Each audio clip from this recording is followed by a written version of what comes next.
ತ್ರಿಶತಿಯಲ್ಲಿ ಕ, A, E, ಲ, ಹ್ರೀಂ ಇದು ಮುಗಿದಿದೆ.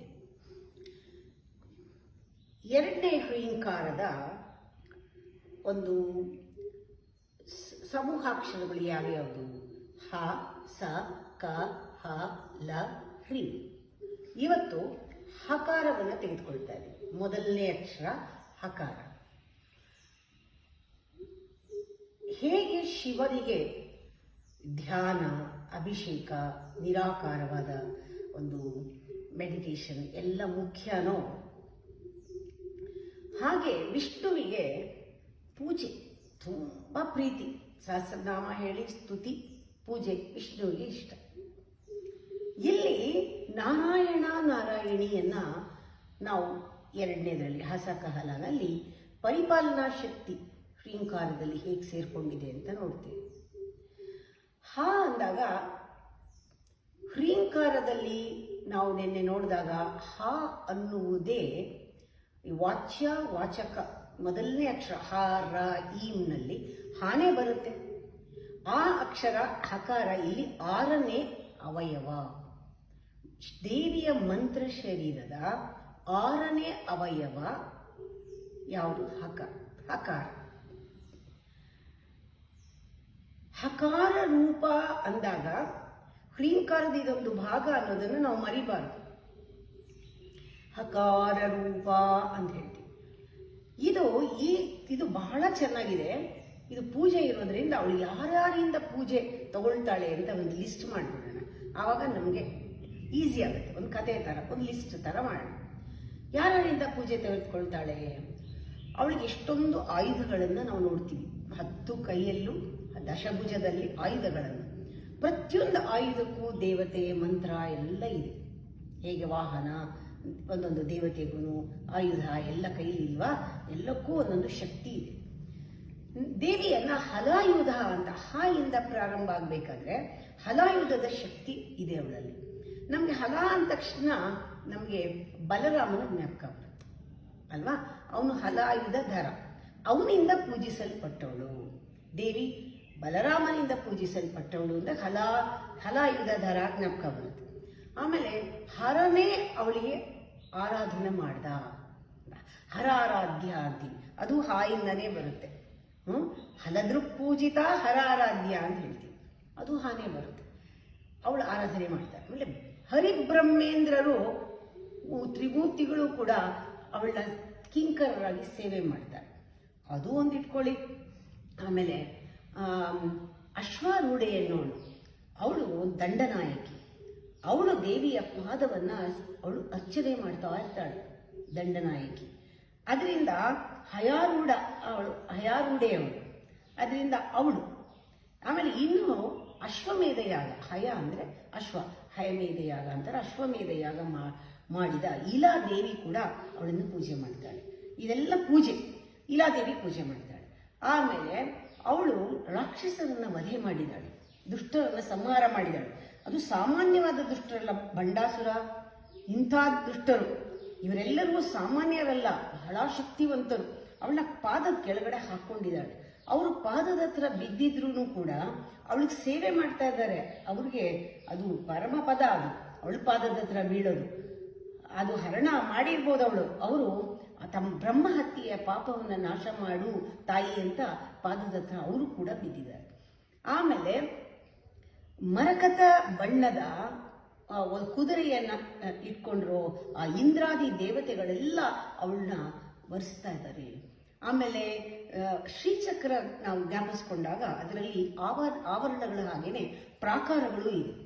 ಆ ಪ್ರಾಕಾರ ನಾವು ನೋಡಿದಾಗ 14, 15ನೇ ಪ್ರಾಕಾರದಲ್ಲಿ ಅಶ್ವಿನಿ ದೇವತೆಗಳು, ಯಮ, ವರುಣ, ಇಂದ್ರ, ವಾಯು, ಅಗ್ನಿಗಳು ಮತ್ತೆ ಎಲ್ಲ ದಿಕ್ಪಾಲಕರು ಎಲ್ಲರೂ ಇದ್ದು ಅವಳಿಗೆ ಈ ಥರ ನೋಡ್ತಾ ಅವಳನ್ನು ಸೇವೆ ಮಾಡ್ತಾ ಇದ್ದಾರೆ.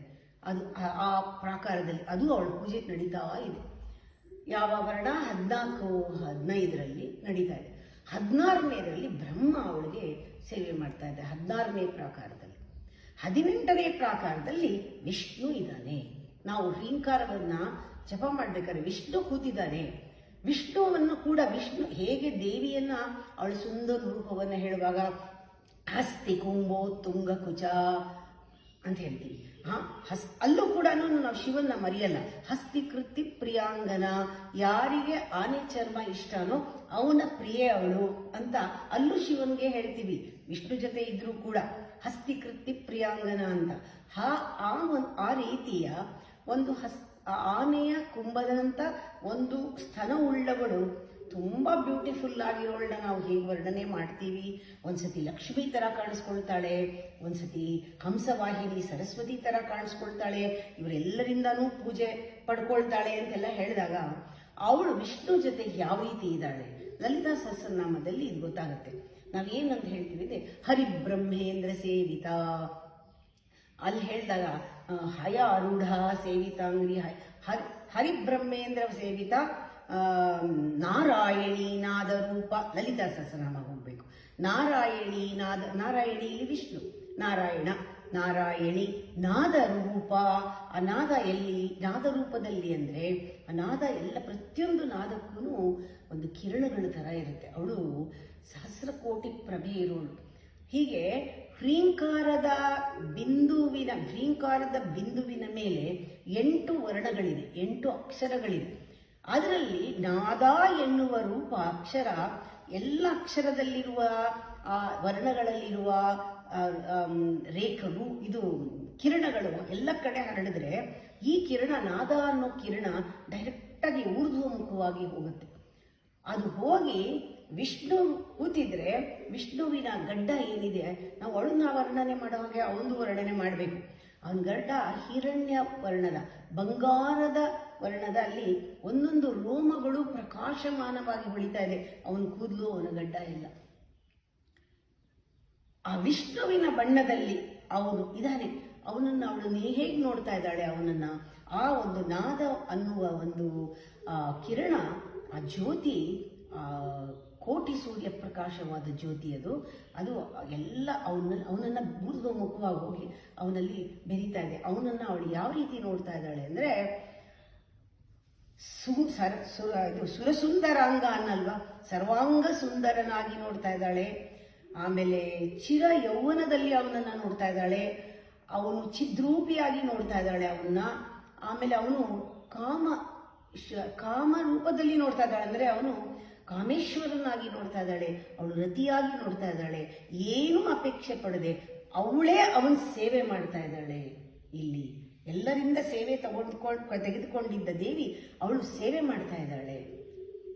ಯಾವ ರೀತಿ ಸೇವೆ ಮಾಡ್ತಾ ಇದ್ದಾಳೆ ಅದನ್ನ, ಹಕಾರವನ್ನ ನೀವು ಹೇಳ್ತಾ ಇದ್ರೆ ಅದು ಎಷ್ಟು ಸ್ಫೂರ್ತಿಯನ್ನು ಕೊಡುತ್ತೆ. ಹಾ ಹಾ ಹೂ ಹೂ ಅಂದ್ರೆ ನಾದ ರೂಪ ವಿವರ್ಜಿತ. ಆಮೇಲೆ ಹ್ರೀಂಕಾರ ಅಂತ ಬರುತ್ತೆ, ಅಲ್ಲೂ ಹ್ರೀಂಕಾರ ಅಂತ ಬರುತ್ತೆ. ಅಲ್ಲೂ ಕೂಡ ಸಹಸ್ರನಾಮದಲ್ಲಿ ನಾದ ರೂಪ ಆದ್ಮೇಲೆ ಇಲ್ಲೂ ಕೂಡ ಅದು ಲೋಪಾಮುದ್ರೆಯಂತಹ ಭಕ್ತರು ಹಕಾರ, ಇದು ಹಾದಿವಿದ್ಯೆ ಅಂತ ಹಕಾರದಲ್ಲಿ ದೇವಿಯನ್ನು ಪೂಜೆ ಮಾಡಿದ್ದಾರೆ. ಈ ಒಂದು ದೇವಿ ಜ್ಞಾಪಿಸ್ಕೊಳ್ಳುವಾಗ ಅವಳು ಯಾವ ಥರ ಇದ್ದಾಳೆ ಅಂದರೆ, ಇಷ್ಟೆಲ್ಲ ಇದ್ದ ಮೇಲೆ ಅವಳು ಹೇಗೆ ಕೂತಿದ್ದಾಳೆ, ಯಾವ ರೀತಿ ಅವಳು ಕಳಕಳಿಯಾಗಿದ್ದಾಳೆ, ಎಷ್ಟು ಶೋಭಿಸ್ತಾ ಇದ್ದಾಳೆ ಅಂದಾಗ ಮತ್ತಳಾಗಿದ್ದಾಳೆ ಅಂತ. ಇದು ಸಮುದ್ರ ಮಂಥನ ಕಾಲದಲ್ಲಿ ಯಾವ ರೀತಿ ಅದು ಒಳಗಡೆಯಿಂದ ವಾರುಣಿ ಅನ್ನೋದು ಒಂದು ಬಂತಲ್ಲ, ಆ ವಾರುಣಿಯನ್ನು ಸೇವನೆ ಮಾಡಿ ವಾರುಣಿ ಮದವಿಹ್ವಲ ಅಂತ ಹೇಳ್ತೀವಿ. ಅದನ್ನು ಕುಡಿದಿದ್ದಾಳು ಅವಳು. ಅಷ್ಟು ರೂಪ ಇದೆ ಅವಳನ್ನ ಅವನ ಕಾಮೇಶ್ವರನನ್ನ ವರಿಸಿದಾಳೆ. ಇದು ಹೇಳುವಾಗ ಹಕಾರ ರೂಪ ಅಂತ ಹೇಳಿಬಿಟ್ಟು ಅದು 6ನೇ ಅಕ್ಷರ ಅಂತ ಗುಬ್ಬಿನ ಮಧ್ಯದಲ್ಲಿ ಧ್ಯಾನಿಸ್ಕೊಂಡು ಹಲದೃ ಪೂಜಿತ, ಅಲ್ಲಿ ನಾವು ಬಲರಾಮನಿಂದ ಪೂಜಿಸಲ್ಪಟ್ಟವಳು. ಹಲದೃ ಪೂಜಿತ ಹರಿಣೇಕ್ಷಣ, ಅಂದರೆ ಸರ್ವದಾ ಸರ್ವರನ್ನು ಕ್ಷಣಕಾಲ ಬಿಡದೆ ಅಲ್ಲಿಂದ ಇಲ್ಲಿಗೆ ಇಲ್ಲಿಂದ ಅಲ್ಲಿಗೆ ಹೇಗೆ ಜಿಂಕೆ ಓಡುತ್ತಲ್ಲ ಆ ಥರ ಕಣ್ಣನ್ನು ಅವಳ ಆ ಕಡೆ ಈ ಕಡೆ ಒಂದು ಕ್ಷಣ ನಿಮ್ಮನ್ನು ಅವಳು ನೋಡ್ತಾ ಇದ್ದಾಳೆ, ನನ್ನನ್ನು ನೋಡ್ತಾ ಇದ್ದಾಳೆ, ಎಲ್ಲವನ್ನೂ ನೋಡ್ತಾ ಇದ್ದಾಳೆ, ಸರ್ವದಾ ನೋಡ್ತಾ ಇದ್ದಾಳೆ, ಸರ್ವರನ್ನು ನೋಡ್ತಾ ಇದ್ದಾಳೆ. ಆ ಕಣ್ಣು ಮೂಮೆಂಟ್ ಆ ರೀತಿ ಇದೆ. ಅಂಥ ನೋಡ್ತಾ ಇರುವ ಹರಿಣಾಕ್ಷಿ ಅವಳು.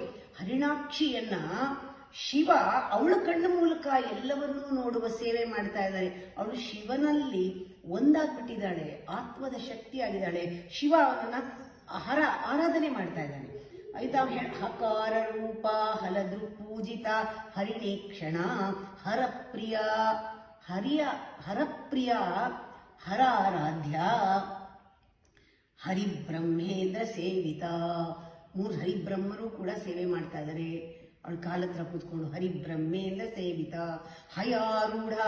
ಅದೇ ಹಯಾರೂಢೆ ಅನ್ನೋಳು ದಂಡನಾಥೆ, ಅವಳು ಪೂಜೆ ಮಾಡ್ತಾ ಇದ್ದಾಳೆ ಪಾದಕ್ಕೆ. ಹಯಾರೂಢ ಸೇವಿತ ಅಂಗ್ರಿ ಹಯಮೇಧ ಸಮರ್ಚಿತ. ಹಯಮೇಧ ಅಂದರೆ ಅಶ್ವಮೇಧ ಯಾಗ ಮಾಡಿದ ಇಲಾ ಅನ್ನೋ ದೇವಿ. ಇಲಾ ಅನ್ನೋ ಹೆಸರು ಎಷ್ಟು ಚೆನ್ನಾಗಿದೆ, ಮಕ್ಕಳಿಗೆ ಇಟ್ಟರೆ ELA ಇಲಾ. ಇಲಾದೇವಿ ಅವಳಿಂದ ವರ್ಚಿಸಲ್ಪಡ್ತಾ ಇದ್ದಾಳೆ. ಹಯಮೇಧ ಸಮರ್ಚಿತ ಹರಿಯಕ್ಷವಾಹನ. ಒಂದು ಕಡೆ ಅವಳು ಸಿಂಹವಾಹಿನಿಯಾಗಿ ಲಕ್ಷ್ಮೀ ತರ ಕಾಣಿಸ್ತಾ ಇದ್ದಾಳೆ. ಹಂಸವಾಹನ ಇನ್ನೊಂದು ಕಡೆ ಸರಸ್ವತಿಯಾಗಿ ಕಾಣಿಸ್ತಾ ಇದ್ದಾಳೆ. ಹತದಾನವ ಅವಳು ಹತ ಮಾಡಿದ ದಾನವರೆಲ್ಲ ಕಾಲತ್ರ ಅವಳು ಪೂಜೆ ಮಾಡ್ತಾ ಇದೆ. ಹತದಾನವ ಹತ್ಯಾದಿ ಪಾಪ ಶಮನಿ. ಬ್ರಹ್ಮ ಹತ್ಯೆ ಮಾಡಿದವರ ಪಾಪವನ್ನು ಶಮನ ಮಾಡುವಳು ಅಲ್ಲಿದ್ದಾಳೆ, ಮಾಡ್ತಾ ಇದ್ದಾಳೆ. ಹತ್ಯಾದಿ ಪಾಪ ಶಮನಿ ಹರಿಬ್ರಹ್ಮೇಂದ್ರ ಸೇವಿತ. ಹರಿಬ್ರಹ್ಮೇಂದ್ರ ಸೇವಿತ ಆವಾಗಲೇ ಹೇಳಿದ್ರೆ ಮರಕತ ಬಣ್ಣದ ಒಂದು ಕುದುರೆ ಮೇಲೆ ಬಂದಿರೋ ವಾಹನವಾಗಿರೋ ಇಂದ್ರಾದಿಗಳು ಕೂಡ ಸೇವೆ ಮಾಡ್ತಾರೆ. ಹರಿಬ್ರಹ್ಮೇಂದ್ರ ಸೇವಿತ.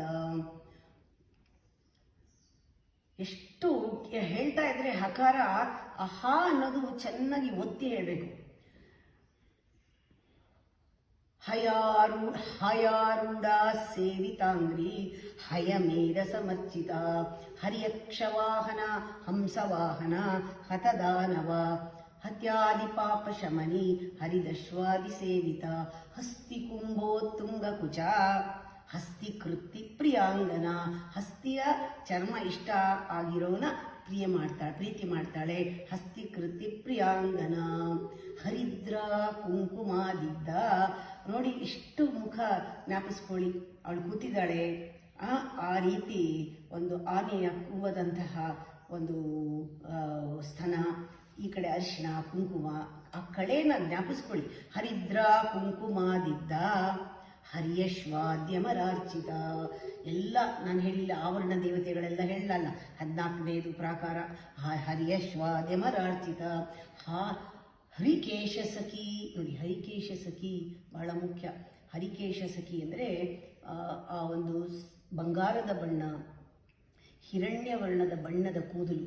ಆ ಕೂದಲಿಗೆ ಆ ಬಣ್ಣ ಯಾಕೆ ಬಂತು? ಆ ನಾದ ಅನ್ನೋ ಕಡೆ ಬಂದು ಹರಿಕೇಶ ಸಖಿ ಅಂತ ಅಂದಾಗ ಅದು ಮನ್ಮಥ ಕಳೆ. ಹರಿಕೇಶ ಸಖಿ ಅಂದರೆ ವಿಷ್ಣು ಯಾವ ರೀತಿ ಕಾಣ್ತಾ ಇದ್ದಾನೆ ಅವನಿಗೆ, ಕಾಮೇಶ್ವರನ ಥರ ಕಾಣ್ತಾ ಇದ್ದಾಳೆ. ಗಡ್ಡ ಎಲ್ಲ ಫಳಫಳ ಹೊಳಿತಾ ಇದೆ, ಕೂದಲೆಲ್ಲ ಹೊಳಿತಾ ಇದೆ.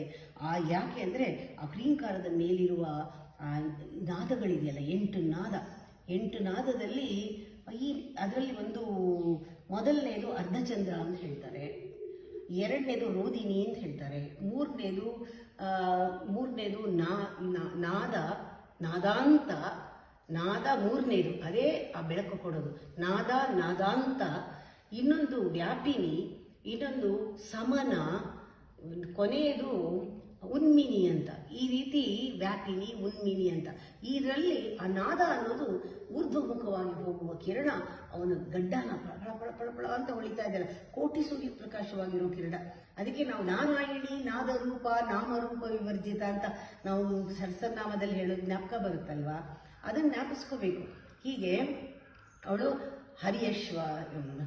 ಹರಿಕೇಶ ಸಖಿ ಹಾದಿವಿದ್ಯೆ ಅಂದರೆ ಯಾವುದು ಅಗಸ್ತ್ಯನ ಹೆಂಡತಿ ಲೋಪಾಮುದ್ರೆ ಅವಳು ಪೂಜೆ ಮಾಡಿದ ವಿದ್ಯೆ, ಅವಳು ನಿರ್ಮಿಸಿದ್ದದು. ಹಾದಿವಿದ್ಯಾ ಹಾಲಾಮದಾಲಸ ಅವಾಗಲೇ ಹೇಳಿದೆ. ಅವಳು ಆ ಒಂದು ಇದು ಒಂದು ವಾರುಣಿ ಎಂಬ ಒಂದು ಅಮೃತವನ್ನು ಕುಡಿದು ಅವಳು ಮತ್ತಳಾಗಿದ್ದಾಳೆ. ಈ ಸಮುದ್ರದಲ್ಲಿ ವಿಷವೂ ಬರುತ್ತೆ, ಅಮೃತವೂ ಬರುತ್ತೆ, ಸುರೆಯೂ ಬರುತ್ತೆ.